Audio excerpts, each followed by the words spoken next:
नमस्कार दोस्तों आज हम बात करेंगे ईपीएस 95 पेंशन के ऊपर। श्रम मंत्री तुरंत न्यूनतम पेंशन बढ़ाकर वादा अपना निभाएं। न्यूनतम पेंशन को बढ़ाकर श्रम मंत्री जो है पूरा करें वादा। दोस्तों ऐसा है, संगठनों की तरफ से जो है ईपीएस 95 राष्ट्रीय संघर्ष समिति की दारुल सभा में हुई बैठक में कई विभागों के पेंशनभोगी सम्मिलित हुए और पेंशन से जुड़ी समस्याओं का जो है मुद्दा वहां पे उठाया गया। ईपीएस 95 पेंशन वृद्धि, श्रम मंत्री से वादे को निभाने की मांग, एनएससी की बैठक में हायर पेंशन पर भी सवाल। तो चलिए दोस्तों, ये क्या है वीडियो, आप लोगों को वीडियो शुरू करते हैं और स्पष्ट रूप से एक एक बात समझाने का प्रयास करते हैं। भारत में पेंशन एक महत्वपूर्ण मुद्दा है जो लाखों लोगों की आर्थिक सुरक्षा से जुड़ा हुआ है। हाल ही में श्रम मंत्री ने ईपीएस 95 पेंशन योजना में वृद्धि करने का वादा किया, जिससे पेंशन भोगियों में उम्मीद जगी।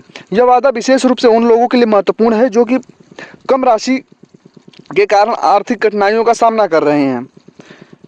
इस लेख में हम ईपीएस 95 पेंशन योजना, श्रम मंत्री के वादे और इससे जुड़े विभिन्न पहलुओं पर विस्तार से चर्चा करेंगे। साथ ही हम एनएससी की बैठक में उठाए गए सवालों और हायर पेंशन की संभावनाओं पर भी प्रकाश डालेंगे। ये जानते हैं यह वादा कैसे पूरा हो सकता है और इसका प्रभाव क्या हो सकता है।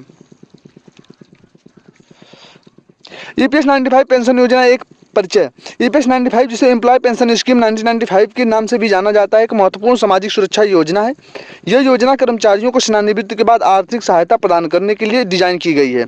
आइए इसके बारे में जानते हैं कुछ महत्वपूर्ण जानकारी जो हम चार्ट के माध्यम से समझेंगे। दोस्तों योजना का नाम आप लोगों को पता ही है। यहाँ पे मैंने एक चार्ट बनाया हुआ दोस्तों, इसको फटाफट आप लोगों को दिखाते हुए जा रहा हूँ। जो हमारी मांग है, ईपीएस 95 योजना ने वर्षों से लाखों कर्मचारियों को लाभान्वित किया है, लेकिन वर्तमान आर्थिक परिदृश्य में कई इसे अपर्याप्त मानते हैं। यही कारण है कि पेंशन वृद्धि की मांग लगातार बढ़ रही है।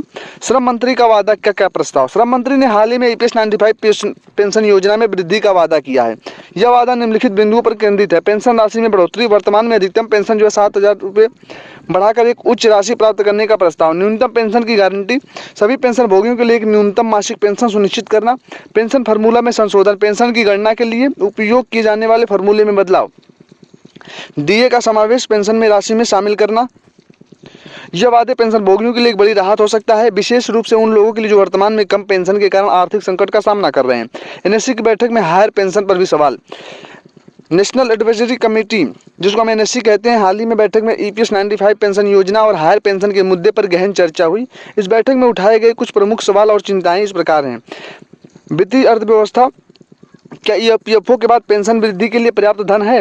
लाभार्थी का दायरा, हायर पेंशन में किन लोगों को मिलेगा और किन मापदंडों के आधार पर दिया जाएगा। प्रभाव मूल्यांकन, पेंशन वृद्धि का अर्थव्यवस्था पर क्या प्रभाव पड़ेगा। इसकी बढ़ी हुई पेंशन को लागू करने में क्या क्या बाधाएं आ सकती हैं। न्यायिक निर्णयों का पालन, सुप्रीम कोर्ट के पिछले फैसलों को ध्यान में रखते हुए कैसे आगे बढ़ा जाए। इन सवालों का जवाब ढूंढना महत्वपूर्ण है ताकि एक व्यावहारिक न्यायसंगत पेंशन वृद्धि की योजना तैयार की जा सके। पेंशन वृद्धि की आवश्यकता क्यों है। ईपीएस 95 पेंशन योजना वृद्धि की मांग लंबे समय से चल रही है। इसके कारण कई कारण है इसके पीछे। मुद्रास्फीति, बढ़ती महंगाई के कारण वर्तमान में पेंशन राशि अपर्याप्त हो गई है। जीवन स्तर में सुधार, पेंशन भोगियों को बेहतर जीवन स्तर प्रदान करने की आवश्यकता है। स्वास्थ्य खर्च, बुजुर्गों के लिए बढ़ते स्वास्थ्य खर्चों को पूरा करना। सामाजिक सुरक्षा, वृद्धि अवस्था में आर्थिक सुरक्षा सुनिश्चित करना। आर्थिक असमानता, पेंशन भोगी और वर्तमान में कर्मचारियों के बीच खाई को कम करना। वृद्धि के संभावित मॉडल क्या हैं। श्रम मंत्री के वादे को पूरा करने के लिए कई मॉडल प्रस्तुत किए गए जा रहे हैं। दोस्तों इसके कुछ विकल्प आप लोगों को बता रहे हैं। फ्लैट रेट वृद्धि, सभी पेंशन भोगियों के लिए एक समान राशि की वृद्धि हो। प्रतिशत आधारित वृद्धि, मौजूदा में एक पेंशन निश्चित प्रतिशत बढ़ाना हो। लैब आधारित वृद्धि, विभिन्न पेंशन श्रेणियों के लिए अलग अलग वृद्धि दरें। इंडेक्सन, पेंशन को मुद्रास्फीति यानी न्यूनतम मजदूरी से जोड़ना। हाइब्रिड मॉडल, उपयुक्त विकल्पों का मिश्रण।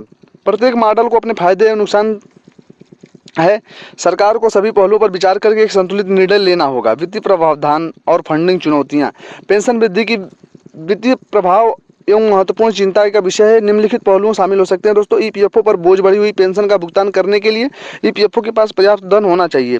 सरकारी सब्सिडी, क्या सरकार को अतिरिक्त धन प्रदान करना पड़ेगा। नियोक्ता का योगदान, क्या नियोक्ताओं को अधिक योगदान की आवश्यकता होगी। कर्मचारी का योगदान, क्या कर्मचारियों को अधिक पेंशन योगदान देना पड़ेगा। निवेश रणनीति, ईपीएफओ को अपनी निवेश रणनीति में बदलाव करना पड़ सकता है। इन चुनौतियों का समाधान ढूंढना आवश्यक है ताकि पेंशन वृद्धि की दीर्घकालिक रूप से टिकाऊ हो। कानूनी पहलुओं, सुप्रीम कोर्ट के फैसले, पिछले न्यायालय के निर्णय का पालन करना। दोस्तों इस प्रकार से कुछ मैं आप लोगों को, बहुत लंबी वीडियो हो जाएगी, आप लोगों को मैं शॉर्टकट में दिखा देता हूँ।